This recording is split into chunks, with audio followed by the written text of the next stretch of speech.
every time na nagre-review tayo ng mga Johnline, lending loans, or mga ibang mga lender, personal ang ating kaselfonan, baka mamaya, di ba, mahalungkat pa yung mga professional support and nakaka-stress yung mga ola na tawag ng tawag, na isa dyan na legit siya.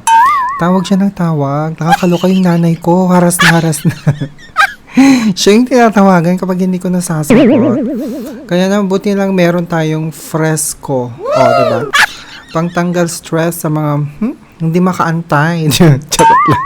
Anyways, magbabayad naman ako. Yun nga lang, nagkaroon lang talaga ako ng lates dito sa isang lending company na Itay, which is never naman ako na late. Ngayon lang talaga kasi nagka-problema. But anyways, buti na lang itong ire-review natin at babalikan natin.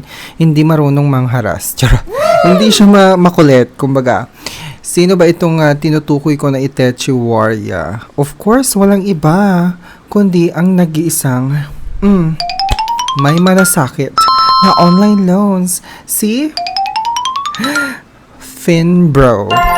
Yes, you heard it right mga memorya. Sa mga hindi pa nakakapag-follow sa akin, bago tayo magpatuloy, mag-subscribe na kayo dito sa Team Marcos channel ng YouTube. Kasi nga dito sa channel na Itechi Warrior, tayo ay nagre-review ng financial products and services, including savings o credit cards, loans, at syempre, ang mga jola. Charot. Anyways, kung nakikita nyo itong bell na Itechi Warrior, i-click nyo na yan, pindutin nyo na yung bell na yan para every time na magkakaroon tayo ng ganitong mga review ng mga financial products and services, kayo ang unang majajambunan ng Chika Bamboo. And syempre, hindi rin tayo magpapatalo kasi nga, umaaura tayo lagi sa SOCMED, sa TikTok and Facebook, o baka naman i-follow nyo ng Itechi Warrior ninyo sa Facebook and TikTok mga mima. At tayo na ay magpatuloy. Detechua kay Finbro mga memorya. So alam niyo naman na si Finbro ay isang legit na online loan. SEC-registered siya, walang problema sa kanyang legitimacy. CIC accredited din siya as submitting entity, o pwedeng ibisitahin yung listahan ng recorded online lending platform sa SEC website. And of course, sa website ng CIC, nandun din siya as submitting entity. Itong si Finbro, under siya ni Sophie Lending, mga memorya. So, hindi na ito bago na marinig nyo yung pangalan ni Finbro kasi every time na nagre-review tayo ng mga Johnline, lending loans, or mga ibang mga lender, andyan na si Finbro. And never kung nabalitaan na si Finbro ay nangjajaras. Yes, hindi po siya nangjajaras. May malasakit daw talaga itong si Finbro. Ayon sa ating mga reviewer or mga nakapagjutang na dito, ang kagandahan nitong si Finbro ay hindi lang po siya online gagawin. Hindi mo na kailangan mag-download pa ng application sa Play Store or App Store. Yes, hindi mo na kailangang dagdagan pa yung storage ng phone mo para lang mag-download ng app na ganon. Si Finbro ay pwede mo nang i-access online. Sa website lang, basta meron kang internet, may smartphone, puntahan mo yung link ko, which is their website, para madirect ka na agad dun sa application process. And of course, para ma-make sure mo talaga na legit siya, hindi ba? Hindi mo na kailangan mag-download pa ng app. Mas safe yun kumpara dun sa pagda-download ng app. Wala ka nang kailangang i-grant ng mga permissions like calendar, like phone book, or mga contacts, mga gano'n. Hindi mo na rin kailangang i-grant pa yung mga access na kagaya ng hinihingi ng ibang OLA na kailangan daw nila yung SMS kinambular or call logs, mga gano'n, which is very talaga dangerous kung ipoprovide mo or i-grant mo yung mga permissions na yon sa cellphone mo kasi personal ang ating ka-cellphone. Baka mamaya, di ba, mahalungkat pa yung mga pribadong itinatago natin. So, diyan nagsisimula yung mga pangjajaras or pang-blackmail ng mga abusadong OLA. Kilala nyo na yung mga abusadong OLA dyan. I'm pretty sure na hindi gagawin ni Finbro yan kasi wala ka namang kailangang i-grant na mga permissions. Kasi online or website mo siya gagawin ang pag-fill out ng application na yan. So, as you can see, kay Finbro meron siyang 0% interest. Okay, for first-time borrower, pwede kang makahiram ng 15,000 pesos. So, Finbro got your back talaga. Di ba? So, kung kinakailangan mo ng emergency fund or hindi inaasahang pangyayari sa buhay natin, syempre sa buhay natin, hindi naman palagi na meron tayong enough funds na nakahanda, hindi ba? Lalo kapag mga ganitong crisis, hindi ba?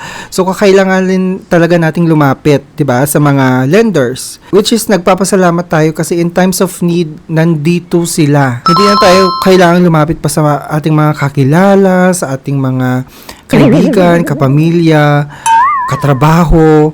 Minsan kasi, ang dami pa nilang nasasabi. Sinisermonan ka talaga ng bonggang-bongga at ichichika ka pa sa ibang mga tao. Yung mga kaibigan na akala mo talagang kaibigan in times of needs or regardless sa status ng buhay mo, mapa-lowest point ka man or highest point. Naku, nakakaloka, hindi talaga Kapag nasa lowest point ka, wala na. Ichichika ka na. O diba? Imamarites ka na sa ibang mga kakilala mo. And in the end, hindi ka rin pauutangin. Kaya, mas maganda na sa mga lender na lang tayo umutang na pinagkakatiwalaan natin. Kagaya ni Finbro.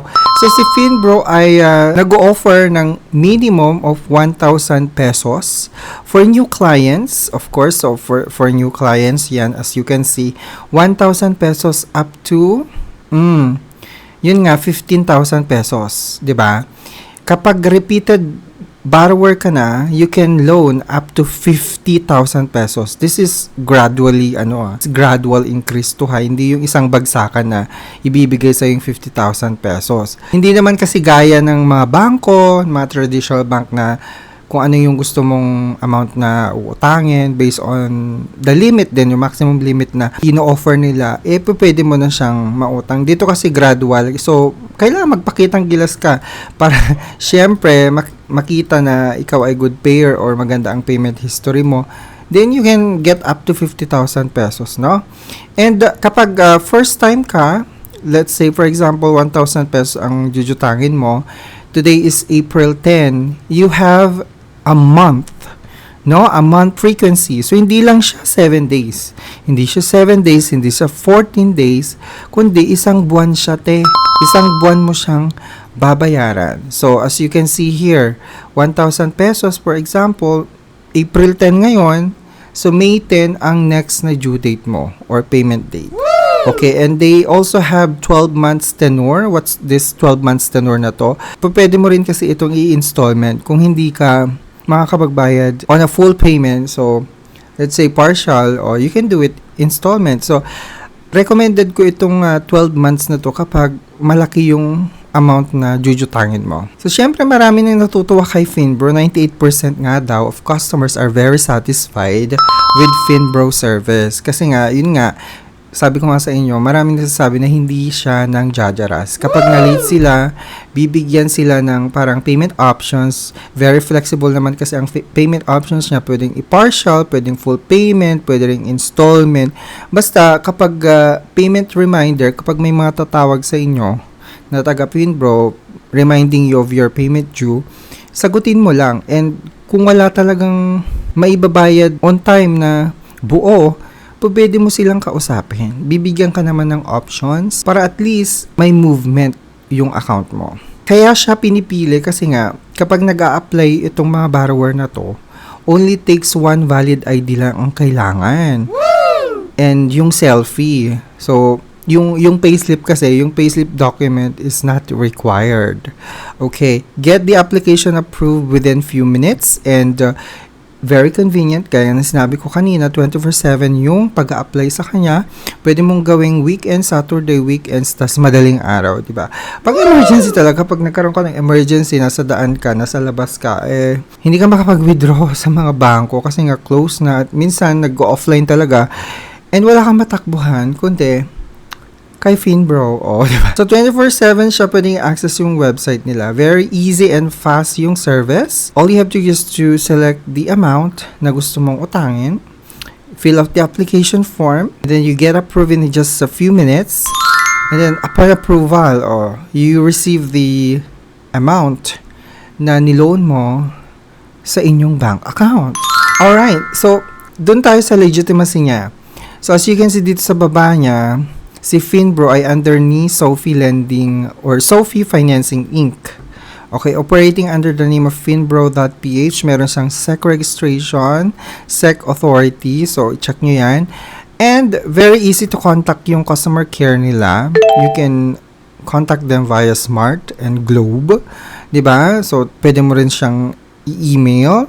O hanggang Sunday pati, o Monday to Sunday. Convenient talaga. So, walang problema doon sa customer service support ng Finbro. So, ngayon, dahil nga ako ay meron ng account din kay Finbro, so kung ikaw ay napapaisip na mag-apply kay Finbro, all you have to just to go to my link dito sa description. Meron akong link dito sa description ng video na ito at saka comment section. I-click mo yung link ko dyan. Legit na legit yan at madedirect ka na agad kay Finbro application. So, all you have to do is to apply. Okay, click on the apply button and then provide the personal information. Wala siyang ganun karaming impormasyon na kinukuha or hinihingi ni Finbro. So, you just need to fill up the basic information, your personal information, your date of birth, ganyan.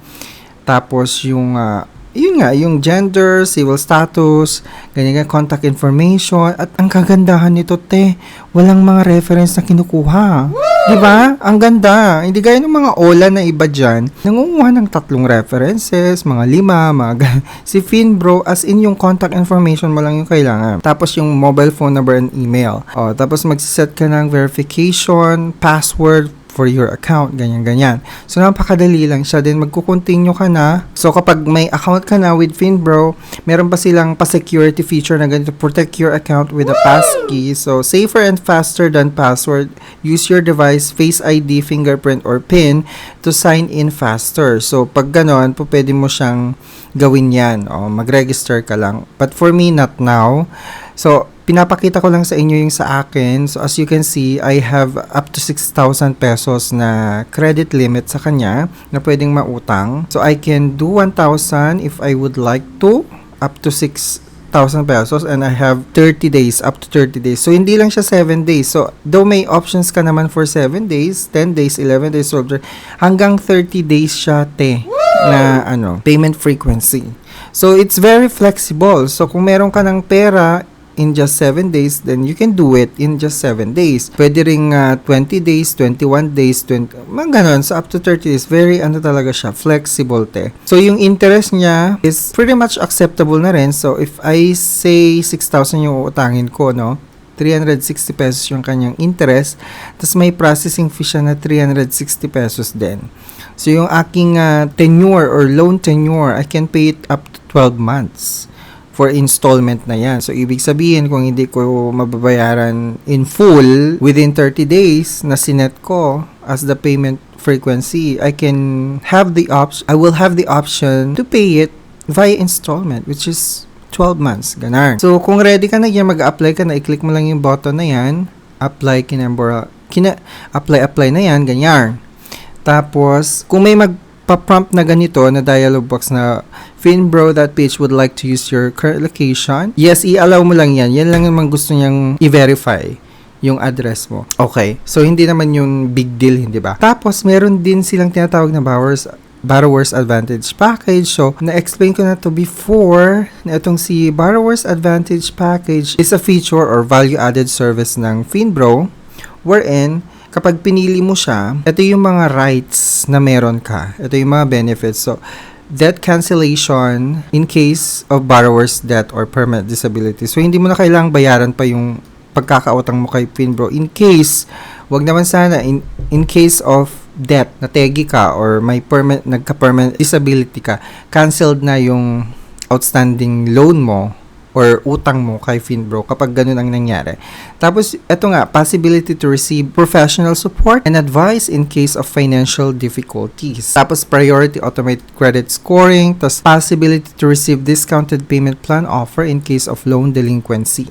So, ito yung mga, benefits niya, yung pagkakaroon ng Borrower's Advantage Package. Though si Borrower's Advantage Package is an optional feature na pwede mong i-check kapag mag-a-apply ka at meron din siyang kasamang fee.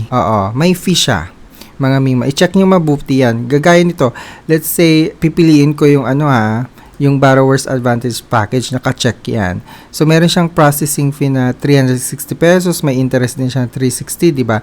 Tapos, itong Borrower's Advantage Package, may additional fee siya na ganitong amount. Depending dun sa loan amount na uutangin mo, depende naman yan yung loan amount, dun siya magbabase. So, kapag hindi ko na pinili yung Borrower's Advantage Package, mawawala din yung Borrower's Advantage Package fee.